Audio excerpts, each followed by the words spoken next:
বল। এই আগেকার যুগে রাজারা ধন সম্পত্তি লুকিয়ে রাখতো কোথায়? মাটির তলে, জানিস? তা চ আজকে এই ম্যাপটা খুলে দেখা যাক ঠিক কি আছে, লেখা দেখ। আছে। এটা এখানে লেখা আছে আমাদের থেকে একটু দূরে রায়পুরের গাবায় গুপ্তধন আছে। তাহলে খুঁজে যাক। দাঁড়া আমি একটু ভালো করে বলুক। দাদা খুঁজে যাক কোনখানে লেখা আছে সেটা দেখ, কোনখানে আছে সেটা দেখতে হবে। কলা গাছের নিচে গুপ্তধন কোনটা আছে ভাই? আমরা তো জানতাম না রে। দেখতে হয় তাহলে ভাই।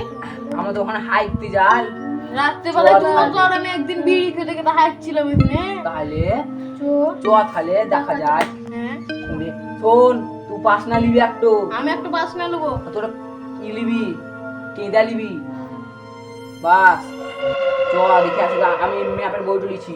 হ্যাঁ চ কই রে ভাঙার পছাড়া?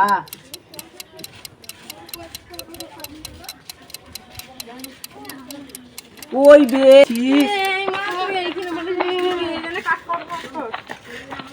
চ তাহলে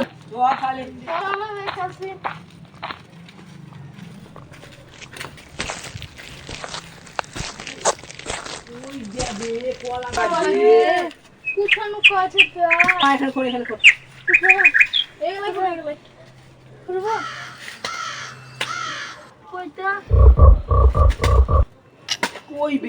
তুই করতে পারিস না। দাঁড়া আমি দেখি। দেখে যা সত্যি সত্যি। ওই বে আমি করতে পারিস না। রায়পুকুরের ঘাটে ছোট কলা গাছের নিচে গুপ্তধন পুঁতে আছে। ছোট কলা গাছ একটু নিচে পুঁতে আছে। এই মানা ওটা সাদা বাড়ি কি দেখতে কি পাচ্ছিস? বলে? ওই দাঁড়া আস্তে বাড়া। এই তো ছিড়ে যাবে। এই মা ও বে কি রকম ঠকাচ্ছে বে? কি লেখা আছে দেখি। লেখা আছে গুপ্তধন যদি পেতে চাও তাহলে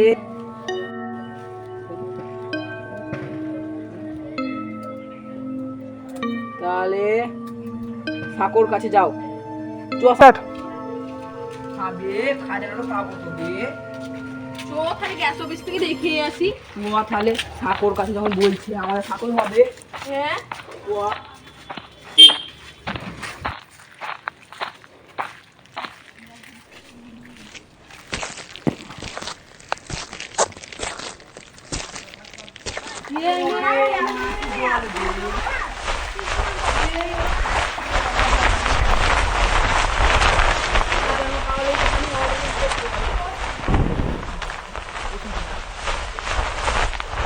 কাট।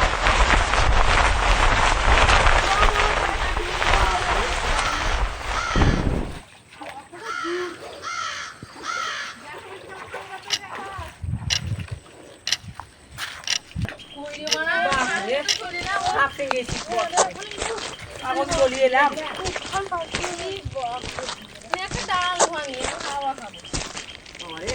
গরম রে।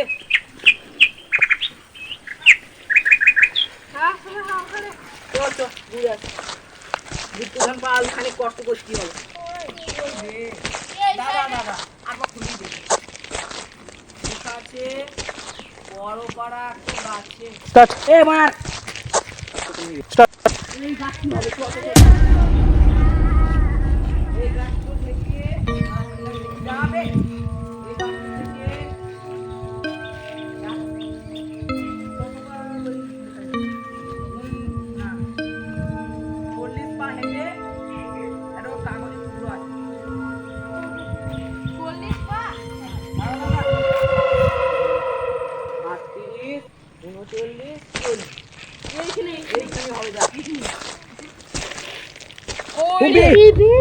কাগজ বে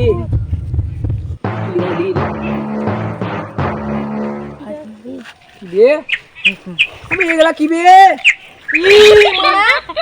তোরা পোঁদ মারা গা। এই মানে বলছি তোরা পোঁদ মারা খাইবি না আমি কেন মরি না আরে মানে এত কাছি লেগেই পোঁদ মারা গেল পোঁদ মারা গেছে বা ডাইরি কাট